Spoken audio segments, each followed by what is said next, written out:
लतीफभाई पुणे येथील सुप्रसिद्ध दालचा किंग व्हेज नॉनव्हेज स्पेशालिस्ट संपर्क 9823081807। मोहम्मद गौस उर्फ बबलू सय्यद संचालक Muslim cooperative bank Pune chairman recovery committee. Zainuddin Patel Ravangaonkar Shivsena जिल्हा प्रमुख उद्धव बाळासाहेब ठाकरे अल्पसंख्याक आघाडी नांदेड। ताज्या घडामोडी व रोखठोक बातम्यांसाठी press media live news chief editor Mehboob Sergey Khan.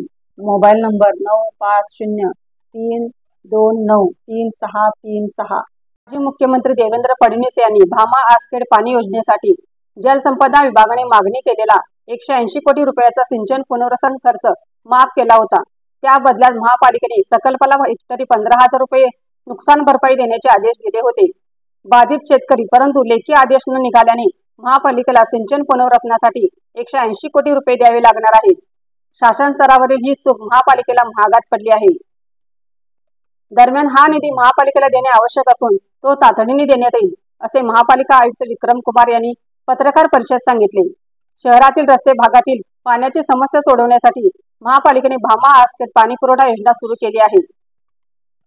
या योजनेत महापालिकेचे 374 कोटी रुपयाचे नुकसान झाले आहे। महापालिकेला दरवर्षी 2.67 TMC पाणी दिले जात आहे। मात्र हे पाणी दिल्यास बागायती क्षेत्र कमी होईल। त्या बदल्यात सिंचन पुनर्वसनासाठी महापालिकेकडे 180 कोटी रुपयाची मागणी करण्यात आली आहे। 2019च्या विधानसभा निवडणुकीच्या काही महिने आधी देवेंद्र फडणवीस यांनी हा निर्णय दिला होता।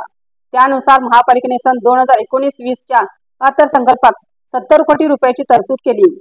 याशिवाय आतापर्यंत महापालिकेने पुनर्वसनासाठी जिल्हा प्रशासनाला वेळोवेळी 105 कोटी रुपये दिले आहेत। यानंतर अचानक भामा आसखेड धरणाच्या सिंचन पुनर्वसनासाठी खर्चाची मागणी महापालिकेकडे करण्यात आली। त्यामुळे महापालिकेने शासनाला पत्र पाठवून या बैठकीचा तपशील मागवला आहे। या विषयावर चर्चा झाल्याचे सांगण्यात आले। तथापि ही कर्जमाफी देण्यासाठी अध्यादेश काढणे आवश्यक होते। 2019च्या विधानसभा निवडणुकीनंतर सरकार बदलले आणि हा अध्यादेश काढला गेला नाही। त्याचा फटका महापालिकेला बसला आहे। पुणे येथून प्रेस मीडिया लाईव्ह साठी फिरोज मुल्ला सर।